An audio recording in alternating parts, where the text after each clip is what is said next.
সাধারণত মানুষ সামনের দিকে তাকিয়ে সাইকেল চালায়, কিন্তু এবার এক যুবক পেছন দিকে সাইকেল চালিয়ে বিশ্ব রেকর্ড গড়েছেন।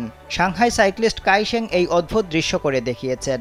ভিডিওতে দেখা যায় কাইশেং সুনিপুণ কৌশলের মাধ্যমে পেছনে না তাকিয়েই সাইকেল চালাচ্ছেন। তবে এজন্য তাকে অনেক পরিশ্রম করতে হয়েছে। 40 থেকে 50 দিন অনুশীলন করার পর তিনি এই অসম্ভবকে সম্ভব করেছেন। মাত্র 10 সেকেন্ডের ভিডিওতে তিনি দারুণ এই দক্ষতা দেখানোর পর